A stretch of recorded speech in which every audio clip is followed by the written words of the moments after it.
வணக்கம். இப்போ நம்ம பார்க்க போகிற மருத்துவம் வந்து இடுப்பு வலி. இடுப்பு வலி வந்து பெண்களுக்கும் சரி ஆண்களுக்கும் சரி இந்த அறிகுறிகள் வந்துகிட்டே இருக்கும். ஏன் அப்படின்னு நம்ம பார்த்தோன்னா, அதிக நேரம் வேலை செய்வாங்க. பெண்கள் அப்படின்னு பார்த்தோன்னா அவங்களுக்கு கருப்பையில் மாதவிடாய் சுழற்சி சரியாக இல்லாமல் இருக்கும். அவங்களுக்கு நாள் தள்ளி தள்ளி போகிறதா இருந்தாலும் அதிக பெரும்பாடு இருந்தாலும் அவங்களுக்கு இடுப்பு வலி அதிகமாக இருக்கும். இல்லை அப்படின்னு நம்ம பார்த்தோன்னா இரத்த குறைவு இருக்குது, வெள்ளை தீட்டுப்படுதல் அப்படின்னு சொல்லுவோம். வெள்ளைப்படுதல் அதிகமாக இருந்து மாதவிடாய் தன்மை சரியாக இல்லாமல் இருந்தாலும் அவங்களுக்கும் உடல் ரீதியாக பார்க்கையில் இடுப்பு வலி அதிகமாக இருக்கும். சில பெண்கள் அதிகமாக உட்காந்துட்டே வேலை செய்வாங்க. உட்காந்துட்டே வேலை செய்யலை என்னாகும் அப்படின்னு பார்த்தோன்னா, இடுப்பு கீழே சரியாக அசைவுகள் இல்லாமல் இருக்கும். அப்போ நம்ம சாயந்தர நேரம் நடந்து கொஞ்சம் தூரம் போயிட்டு வர செய்ய இருந்தோன்னா அந்த தசைகள் எல்லாமே செயல்படும். நம்ம அந்த தசைகளுக்கு வேலை கொடுக்காம செய்யாமல் அதிக நேரம் பெண்கள் உட்காந்தே வேலை செஞ்சுட்டே இருப்பாங்க.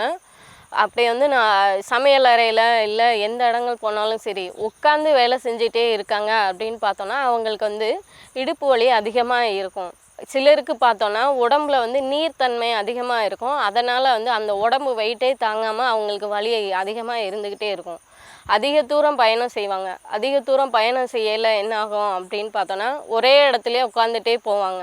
5 மணி நேரம் உட்காந்துட்டு போகிறோம், 6 மணி நேரம் உட்காந்துட்டு போகிறோன்னா அப்போ அவங்க உட்கார முக்கே கால் மாற்றி மாற்றி அசைவு தரணும். அசைவு தராமல் உட்காந்த இடத்துலையே உட்காந்த மாதிரி இருந்தாங்கன்னா ஆசன சூடு உண்டாகும். அதே போல் தொடைப்பகுதி சதைகள் அதிகமாக சேமிக்கக்கூடிய இடம், கொழுப்புத்தன்மை அதிகமாக சேமிக்கும் இடம் அப்படின்னு சொல்லுவோம். அந்த இடங்கள்லாம் என்னாகும் அப்படின்னா வியர்வை கோலங்கள் வெளியேறும்.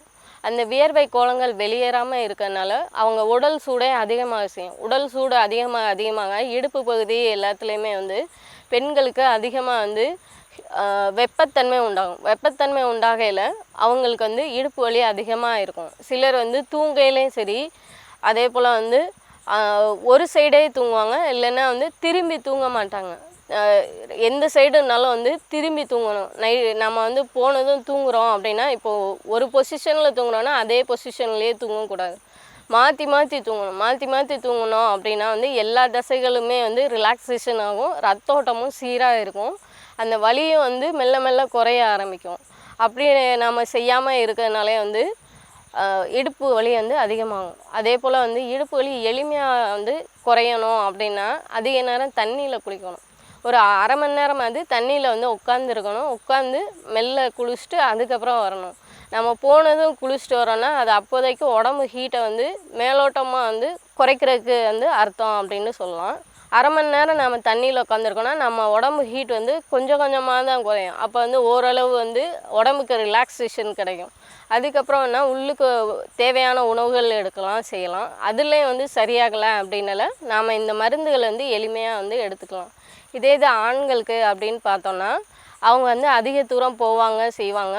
வேலைகள் அப்படின்னு பார்க்கல, அதிக பருமனுடைய வெயிட்டானது எல்லாத்தையுமே தூக்குறாங்க, செய்கிறாங்க அப்படின்னு தொடர்ச்சியாக வேலை செஞ்சுட்டே இருக்காங்கன்னா அதனால் அவங்களுக்கு உடம்பில் சக்தி குறையும். உடம்பு சக்தி குறையில அவங்களுக்கு இடுப்பு பகுதி, கழுத்து பகுதி, மித்த இடங்கள்லாம் வலி உண்டாகும். அப்படி தான் ஆண்களுக்கு இடுப்பு வலி வரும். பெண்களுக்குன்னா இந்த மாதிரி இப்போ இவங்களுக்கு எளிமையான முறையில் மருந்து செய்முறையில் நம்ம பார்க்கலாம். திப்பிலி. திப்பிலி காரத்தன்மையுடையது, அதே போல் வெப்பம் உண்டாக்கி வலி நிவாரணி.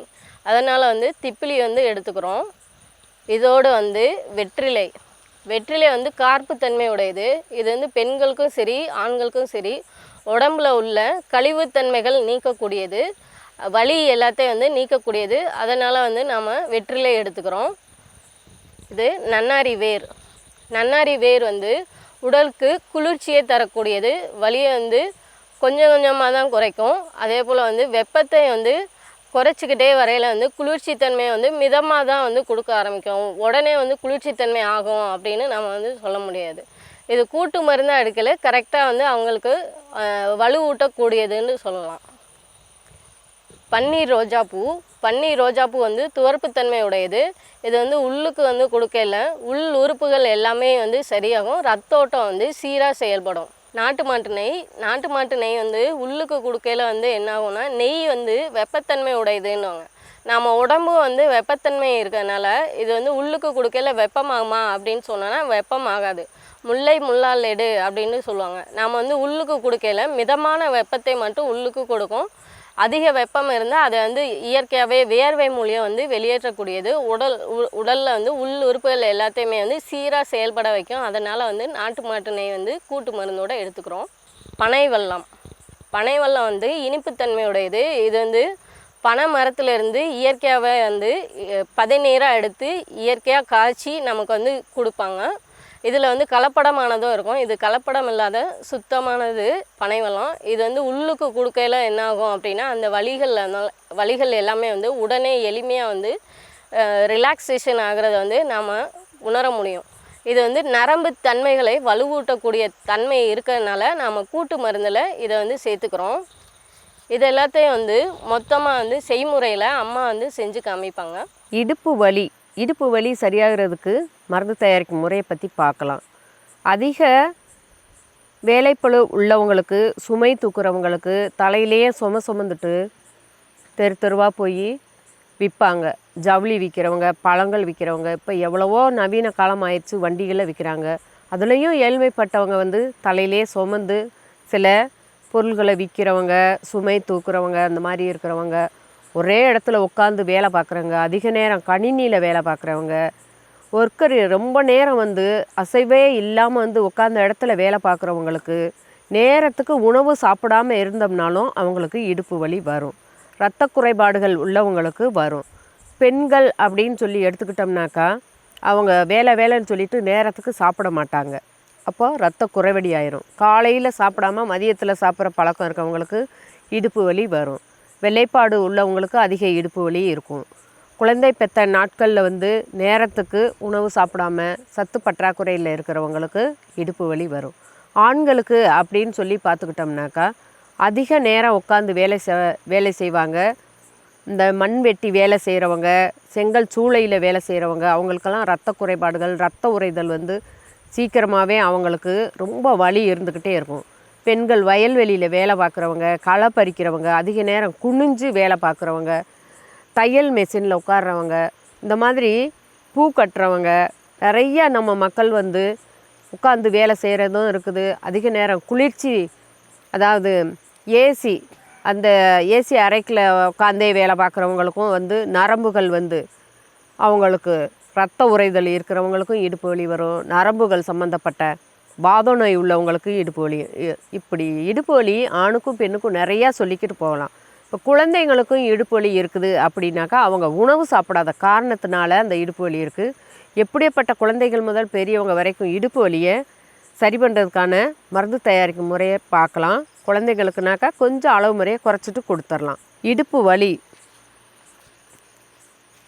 இடுப்பு வலி அதிகம் இருக்குதுனாக்கா அந்த வலியை போக்கக்கூடியது, நரம்புகளை வலுப்படுத்தக்கூடியது, இரத்த ஓட்டங்களை சமச்சீராக கொண்டு வரக்கூடியது இந்த திப்பிலி வலி நிவாரணி அப்படின்னே சொல்லிக்கலாம். திப்பிலி ஒரு 7 திப்பிலி எடுத்துக்கிறலாம். 7 திப்பிலி எடுத்துக்கிட்டோம். வெற்றிலை, எரிச்சல், கெட்ட நீர், வியர்வை அதெல்லாம் வெளியேறாமையும் அவங்களுக்கு இருந்ததுனாக்கா இந்த கசடுகளை வெளியேற்றுறது, ரத்தத்தை ஒரே சீரோட்டமாக வச்சுக்கிறது, மலச்சிக்கல் இருக்கிறவங்களுக்கு மலத்தை வெளியே போகாமல் இருந்துச்சுனாலும் அவங்களுக்கு நரம்பு சம்மந்தப்பட்ட நோய்கள் இருக்கும். முக்கி வெளியே போனாங்கனாலும் அவங்களுக்கும் இடுப்பு வலி, அந்த மாதிரி ரத்தம் சேர்ந்து வெளியாகிறப்போ இடுப்பு வலி இருந்துக்கிட்டு இருக்கும். அந்த கசடுகளை வெளியேற்றக்கூடிய தன்மை வந்து கூட்டு மருந்தோட இந்த வெற்றிலை வந்து பெருசாக இருந்ததுனாக்கா 1 எடுத்துக்கிறலாம். சிறுசாக இருந்துச்சுனாக்கா நீங்கள் 2 எடுத்துக்கிறலாம். நம்ம இந்த வெற்றிலை வந்து 1 கூட சேர்த்துக்கிறலாம் கூட்டு மருந்தோட.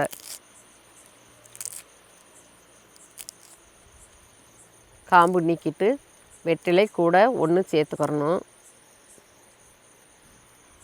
இது கூட பன்னீர் ரோஜாவின் இதழ், ரத்தத்தை ஒரே சீரோட்டமாக கொண்டு வரக்கூடியது, குளிர்ச்சி தன்மை தரக்கூடியது, நரம்புகளை வலுப்படுத்தக்கூடியது. இது 1 பன்னீர் ரோஜாவின் இதழ் 1 கூட எடுத்துக்கலாம். இப்போ இதெல்லாம் வந்து இடித்து எடுத்துடலாம்.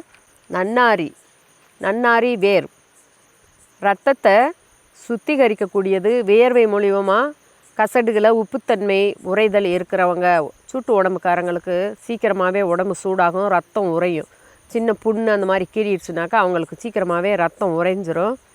அந்த நரம்புகளையும் வலுப்படுத்தும், புத்துணர்ச்சியாக வச்சுக்கிறதுக்கு இந்த நன்னாரி வேரினுடைய அதை நல்லா காய வச்சு பொடி பண்ணி எடுத்து வச்சுருக்குறோம். இந்த பொடி கூட்டு மருந்தோட நம்ம கொஞ்சமாக கூட சேர்த்துக்கலாம், தனியாக எடுத்து வச்சுக்கலாம். இதை ஒரு அரை ஸ்பூனு நன்னாரி வேர் பொடி எடுத்துக்கிட்டோம். இப்போ இதெல்லாம் நல்லா இடிச்சிட்டு கடைசியாக பனை வெல்லம் சேர்த்துக்கலாம்.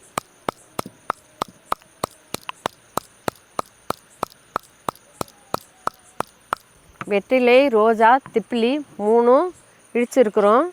அது கூட கூட்டு மருந்தாக கொஞ்சமாக ஒரு 5 கிராம் அளவுக்கு பனை வெல்லம், பனம் கருப்பட்டி கூட சேர்த்துக்கிறணும்.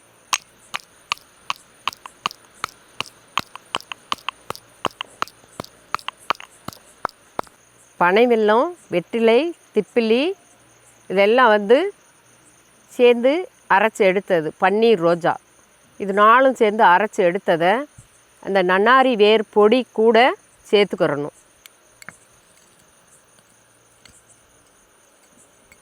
இந்த மாதிரி அரைச்சி எடுத்தது கூட கலந்துட்டோம்.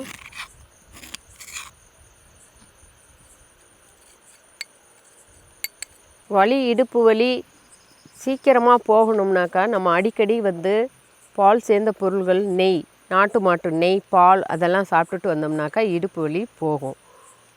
நாட்டு மாட்டு நெய் கூட 2 ஸ்பூன் அளவுக்கு கூட சேர்த்துக்கிறலாம்.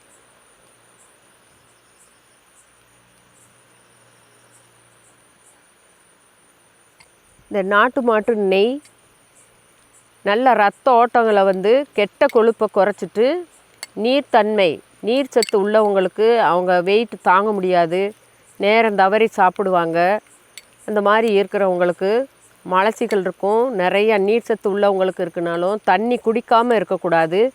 தண்ணி உடம்புக்கு தேவையான நீர் சத்து அவங்களுக்கு உடம்புல இருக்கணும்.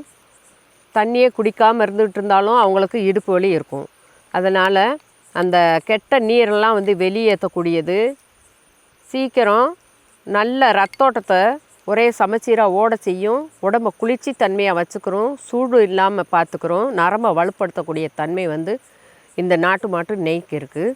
கூட்டு மருந்தோட ஒரு 2 ஸ்பூன் அளவுக்கு கூட நாம் எடுத்துக்கிட்டோம். இடுப்பு வலிக்கு ஆண் பெண் இரு பாலருமேவும் தினமும் ஏதாவது ஒரு நேரம், காலை நேரம் சாப்பிட்டிங்கனாக்கா காலையில் சாப்பிடுங்க, சாயந்தரம் சாப்பிட்டிங்கனாக்கா சாயந்தரம் சாப்பிட்டுட்டு 1 மணி நேரம் கழித்து உணவு எடுத்துக்கோங்க.